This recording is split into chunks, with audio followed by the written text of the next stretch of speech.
What's up, guys? Welcome back to the channel and welcome back to another video. Apologize for the delay a few weeks in the past video. I've been dealing with a couple things with this car here, and it's been pushing some delays for me. If that is of any inclination to what I might have been dealing with, then that's a little bit of foreshadowing for the next video. Not only to mention that mess, but South Carolina's weather still has been crazy. I mean, it's typical for South Carolina, but a couple of weeks ago it was 30, 40 degrees out. And now actually, if I show you in the shop, it is 89 degrees right now, which is less than ideal for being out doing stuff in here.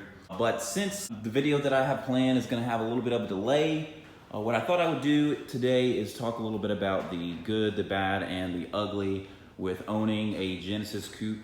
So kind of 5 things that I love about my Genesis Coupe and Genesis Coupes in general, and then 5 things that I hate or wish I could change. So we'll get started with the positives. I think it goes without saying, my favorite thing about the Genesis Coupe is gotta be the looks overall, and especially this one particularly in yellow. I think it's a very, very beautiful car. Hyundai did a great job, especially with this being their first rear-wheel drive sports coupe. They did a great job with the styling cues, and the BK1 specifically has a very unique look. It doesn't look like any other Hyundai lineup vehicles for its time. So really the looks, and then the yellow in particular. I think from the BK1, the green and the yellow are the 2 most rare colors, and I think everyone would agree the yellow looks significantly better than the green. It's not often that you see the yellow BK1s out and about. That does it for number 1. Number 2. So number 2, the second thing that I love about the Genesis Coupe, and especially mine in particular, has gotta be the sound. I mean, it's always an argument between 3.8 versus 2.0T, but I think everyone will agree the 3.8 sounds incredible. I think with the right exhaust setup, clearing it up a little bit, opening it up a little bit, getting a little bit less restrictive, maybe getting rid of some of the cats, these cars sound phenomenal. And they really don't sound like what you expect from most other V6 sports coupes in this price range. They don't sound like a VQ, they don't sound like a 350Z or 370Z or a G35 or anything of the sort. They actually have a closer note to a GTR R35. Obviously both being 3.8 liter V6s, but with this car, obviously you don't get any turbo sounds. Now I wish it kept the same exhaust note when you did add a turbo, but sorry to say, for a single turbo 3.8T, it kind of loses the sound that you get with the naturally aspirated. It doesn't quite translate across when you add a turbo. But still, I think the sound for these cars, the 2.0s don't sound terrible, but the 3.8s, man, they are phenomenally sounding, and definitely one of the main reasons that I decided to go with a 3.8 over a 2.0T. So that brings us on to number 3. And for number 3, it's kind of a 2-parter. It's gonna be the affordability of the car, and then I guess kind of in turn, the power that you get for that price. I think the Genesis Coupe in today's market is a very reasonably priced 2-door sports coupe rear-wheel drive.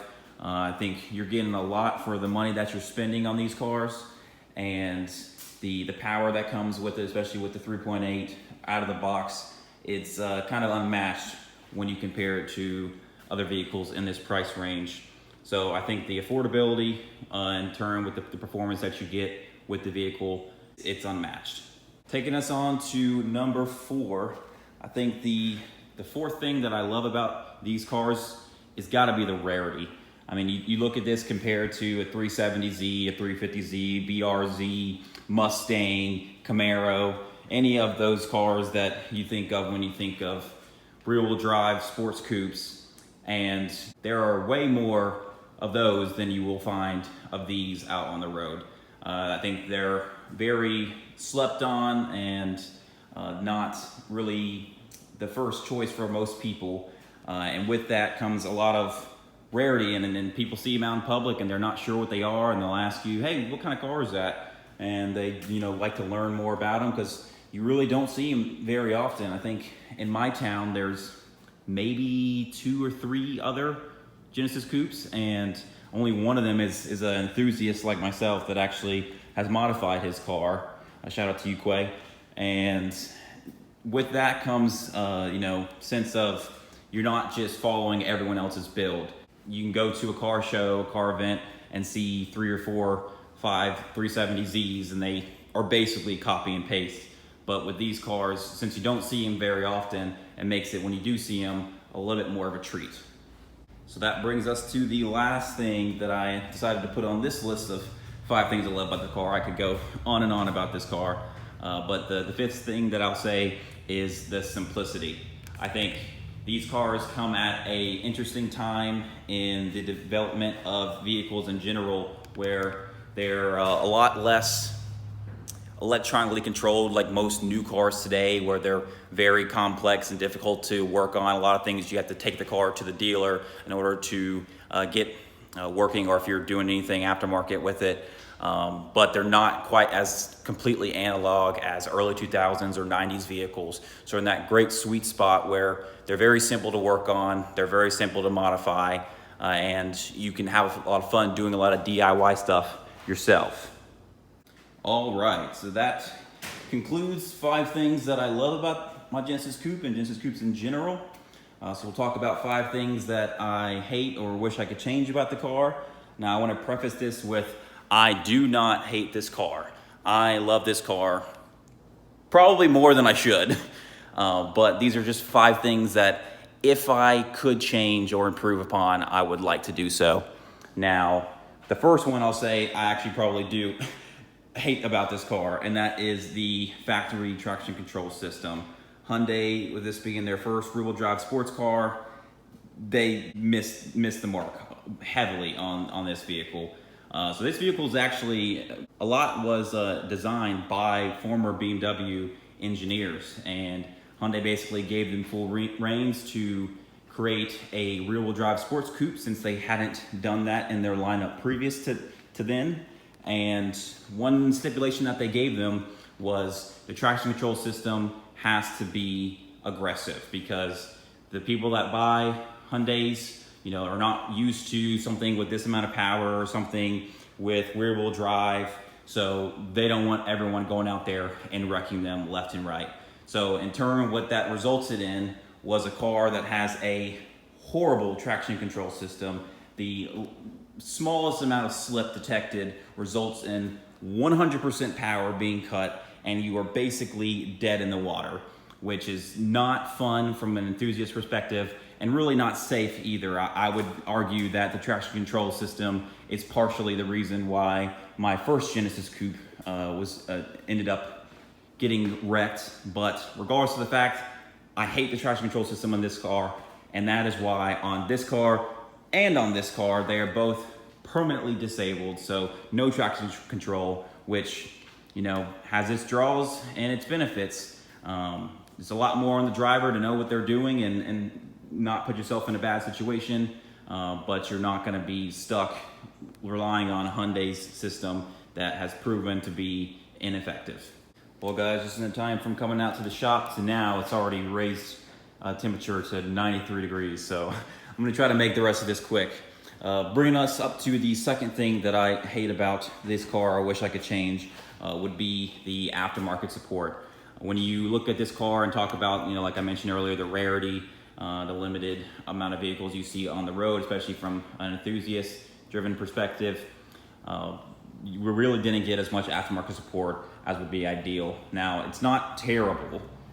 However, if you compare it to, its main competitors, stuff like a 350Z, 370Z, BRZ, FRS, those cars, Mustangs, Camaros, all those cars, they got way more aftermarket support for any sort of modification that you'd want to do to the vehicle.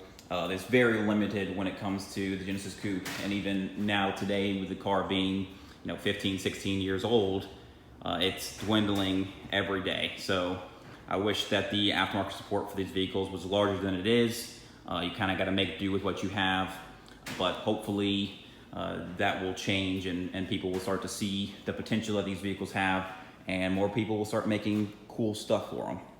I'll say the third thing that I wish I could change or I hate about the Genesis Coupes, it's got to be the reputation with it just being a Hyundai. Prior to the release of this vehicle, Hyundai's reputation was not the greatest. People looked at them as, you know, cheap cars, unreliable cars. And then especially once this car came out and with the typical age range and crowd that you see buying these vehicles, especially with them being as cheap as they are, their reputation didn't really improve much thereafter. So I think a lot of people that know these cars, when they have an image in their head when they think of a Genesis Coupe owner, and that may not necessarily be fair to everyone. And I think also just in part them having a bad reputation for reliability with the typical owners that get these vehicles just dogging on them and not maintaining them. They can actually be very reliable vehicles, but it really takes a well-versed and careful driver to not just beat on the car and let it go to shreds. Now the fourth thing that I wish I could change about these vehicles actually brings us into the interior, and that would just be kind of the interior materials. So let me get some light in here. The Hyundai, obviously with this being a cheaper vehicle, and it's kind of what you get what you pay for in some sense. There's a lot of plastics in here, a lot of cheaper materials. The build quality is not bad, but you know, you're not getting a bunch of leather on the dash or Alcantara or anything exuberant with this vehicle, which I guess comes with the price tag that you pay. There's, you know, people talk about the creaks and rattles and whatnot. It's not bad, but it could definitely be better. Now that takes us to the fifth and final thing, something that I've resolved on this car. I didn't really have a huge issue with it, but I have had issues with it on previous Genesis Coupes that I've owned, and I know a lot of owners that have had similar issues, and that would be water intrusion. So a lot of times with the taillight seals, you'll get water that will come into the trunk and fill up where the spare tire is. The models that came with a sunroof, what you'll see is water will leak around the sunroof seal and will leak into the interior. So water intrusion has been a bit of an issue. ATQ makes a really good taillight gasket that resolves that problem in the rear. And if you make sure your sunroof drains are not clogged up, you typically don't have many issues with water intrusion with the sunroof. I've seen some people have issues with the windows and the rear leaking water into the cabin. So it's just something to look out for if you're going to be buying a Genesis Coupe. Make sure that you want to avoid having issues with water building up in the vehicle, especially if you're unaware, then it can lead to even worse issues. Now, actually, in the trunk where the spare tire is, Hyundai, I think knew about this problem, and their way of choosing to address it was they installed two grommets that are basically drain plugs underneath the spare tire that drains water right under the back here. So if you have that issue there, that's a way to help try to resolve it in the meantime, but definitely check out ATQ for some silicone taillight gaskets to help resolve the taillight leaking issue. And guys, that's pretty much gonna do it for this video. I just wanted to make a quick video on things that personally I love and have found to not like so much about the Genesis Coupe after owning them for many, many, many years now and being around them for a long time as well. So I hope this was educational for some of you that may be out there looking to purchase a Genesis Coupe. I hope that you were able to see some of the good and the bad and the ugly that comes with owning these vehicles. And hopefully I'll have an update on this car here soon. Take care.